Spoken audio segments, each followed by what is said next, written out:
high-security prison built of concrete and steel on an island surrounded by the frigid waters of San Francisco Bay. This was extreme.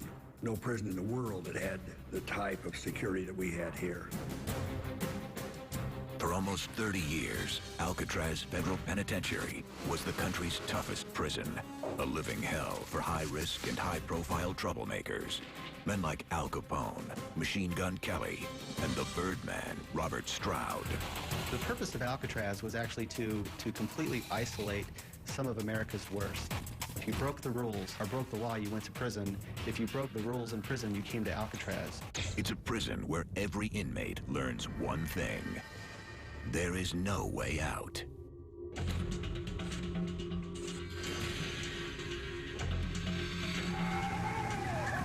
Just 4 hours after one of the most daring breaks in the history of the Dallas County. 1933, America is in crisis. The Great Depression and Prohibition unleash a massive crime wave. Criminal syndicates rule the big cities, and gangsters and hoodlums are robbing banks across the country. We should all be concerned with but one goal, the eradication of crime. FBI Chief J. Edgar Hoover petitions for a supermax prison. In 1934, the Justice Department takes control of Alcatraz Island, a former military prison sitting just over a mile from the city of San Francisco. The goal, create a high-profile facility for the worst of the worst, the toughest of the tough. It becomes a prison that revolutionizes confinement. It aims to punish rather than rehabilitate. Some will survive using their brains or their brawn. Some will fight back, unwilling to give in. Others will break under the strain, and some will make a desperate run for freedom. The prison's first line of defense, cold steel bars. Since at least the 19th century, jails have used metal bars to hold criminals. But as long as there have been prison bars, there have been prisoners clever enough to break through them. There's very few prisoners at Alcatraz or any other penitentiary, federal or state, that at one time or another doesn't hatch a plot to escape. The U.S. Army first built the Alcatraz cell house as a military prison in 1909. Like other prisons of the era, Army engineers installed flat steel bars on the cells. The metal itself was strong, but no match for a standard hacksaw blade. Joe Tate is a prison equipment engineer at Southern Folger. This gives you a nice even place to cut on, a nice flat to cut on. If an inmate takes a hacksaw to this, he'd be out in a couple of days. When the prison became a federal penitentiary in 1934, officials gave the rock an upgrade, covering the prison with tough, tool-resistant bars that would grind up saw blades. They've been heat-treated, and what that causes is a carbon buildup in the steel that you can't use a hacksaw to cut this with. If an inmate tries to saw through this, all he does is spend his years and years just grinding away. Over the years, the tough convicts on Alcatraz try every way imaginable to break out. Most attempts failed. This is case-hardened steel, and it's pretty near impossible to saw through this.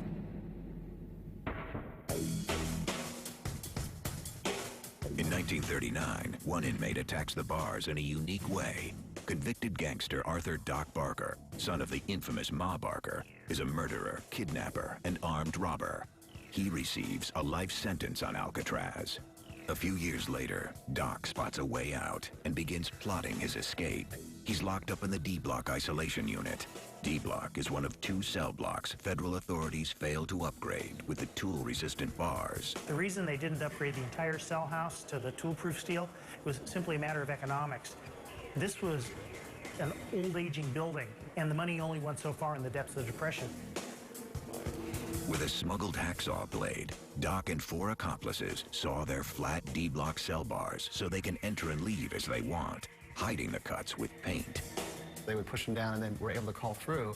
But Doc and his gang still need to get through the round window bars. These tool-resistant bars are much stronger than the flat bars. The tool-resistant bar is nearly impossible to saw through with a standard saw. The reason? Hardness. A tool-resistant bar has more carbon, which makes the metal harder.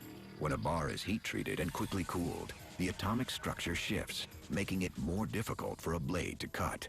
Heat treating has been around for a long time. Any blacksmith who makes horseshoes or a swordsmith has been using it for years and years and years.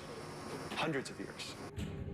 Thanks to the added carbon and heat treatment, the tool-resistant bars on Alcatraz are about the same level of hardness and strength as a hacksaw blade, the very tool many inmates would use to try to cut the bars. Whenever one tries to cut something with a material of the same strength or less, it can't do it. It's like trying to cut concrete with concrete. You can't do it. You need something stronger. Doc's solution is ingenious. He has other cons build and smuggle a bar spreader into the cell house, a crude mechanical device that uses pressure to break the bars. A bar spreader is essentially like a car jack, and as you crank it and it opens, it's going to put an enormous amount of force on the bars and spread them. They would break because they're fairly brittle compared to mild steel. January 13th, 1939. Doc and his 4 accomplices slip out of their pre-cut cells and snap the window bars with the bar spreader. Now, outside the cell house, they head to the water and begin building a driftwood raft. Suddenly, guards spot them. Shots ring out, and 4 of the 5 men surrender. But it's too late for Doc. Doc Barker was shot in the head. He did not make it. The escape attempt is a tragic failure, but Doc and his associates found a way through the maze of cell house bars. Nearly 24 years later, a determined inmate devises another clever way through the bars. He was very ingenious in that he used some very simple tools to effect his escape. John Paul Scott is a convicted armed robber with a troubled history. 3 years after Scott arrives on the Rock, he is working in the Alcatraz kitchen basement. Luckily for Scott, security there is looser than in the rest of the prison. Down in the kitchen basement, they had a certain amount of time where they can work the bars.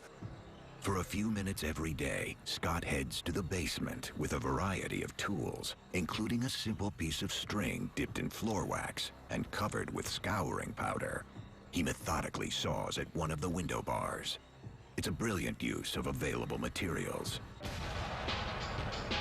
It takes him more than a year, but he finally cuts through the bars. On December 16th, 1962, Scott and an accomplice, Darrell Parker, make their way through the window and down to the water with another simple tool, rubber gloves. The 2 men make floats and set off from Alcatraz. Parker doesn't get far, but Scott makes it to San Francisco, where he washes up on shore, half frozen. The cold got to him so badly that he felt like his legs were paralyzed.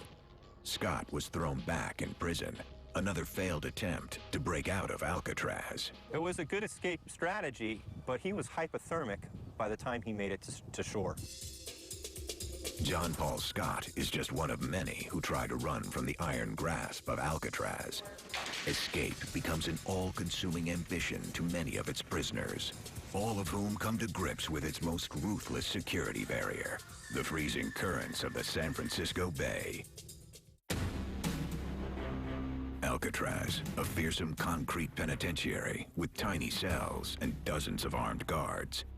One reason Alcatraz is so tough and so effective as a prison is its natural setting. The cold, inhospitable island is surrounded by miles of bone-chilling water.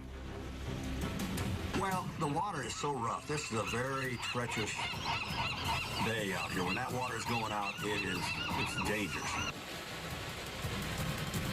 When it comes to providing a security barrier, the San Francisco Bay is no ordinary body of water.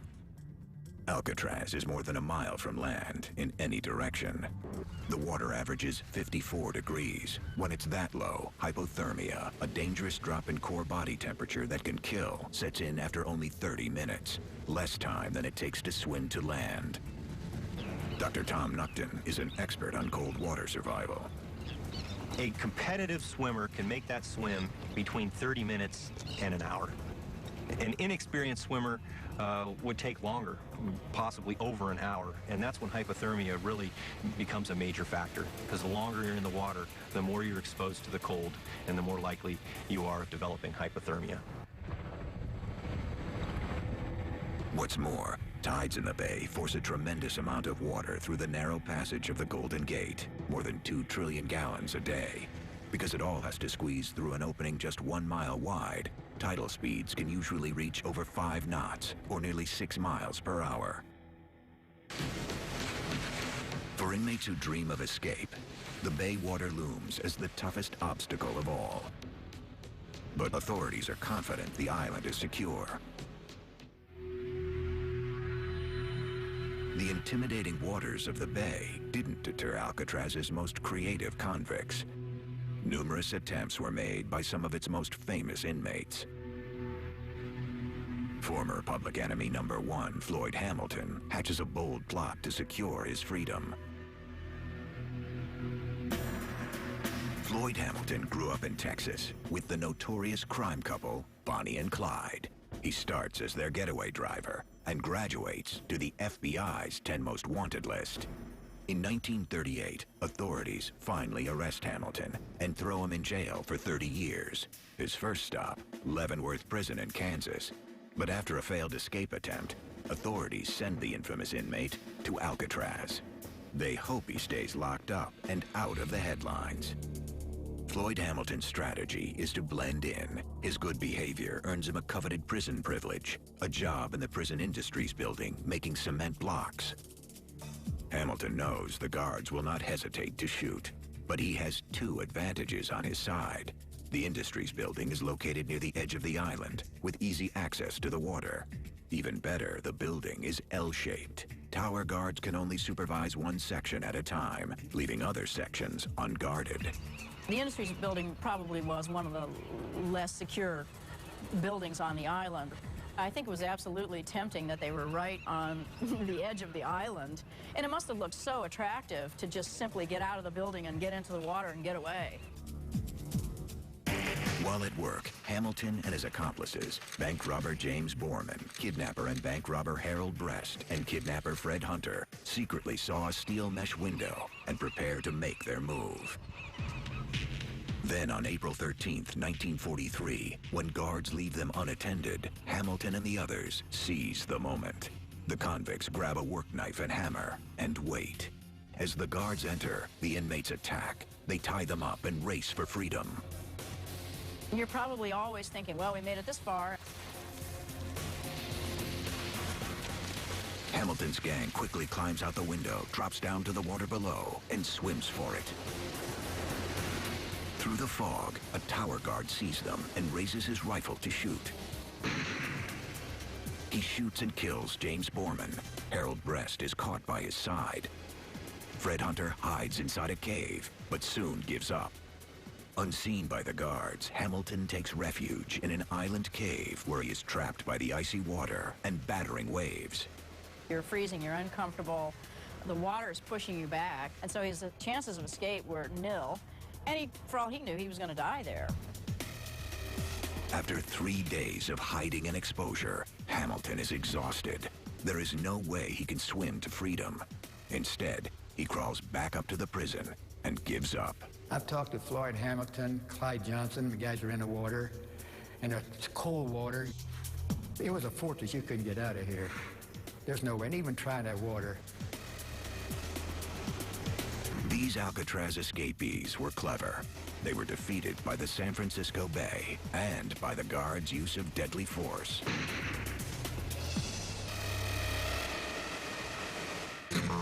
One Alcatraz inmate, John Giles, uses his wits and devises a clever plan to overcome the deadly waterway by not swimming it at all. John Giles was a longtime felon with a history of armed robbery, murder, and prison escape. Arriving at Alcatraz in 1935, he begins scheming and dreaming. But to the guards, he behaves like a model inmate. John Giles was described as a very quiet, almost intellectual prisoner. He was very trusted and actually well-liked by the guards. Giles's good behavior earns him a job at the Alcatraz docks, sweeping up after new shipments of army laundry. The guards trust him and sometimes leave him unsupervised. For 10 years, he uses the privilege to his advantage to assemble the components of a military uniform. He probably did have a lot more freedom than the dock workers who were loading and unloading barges.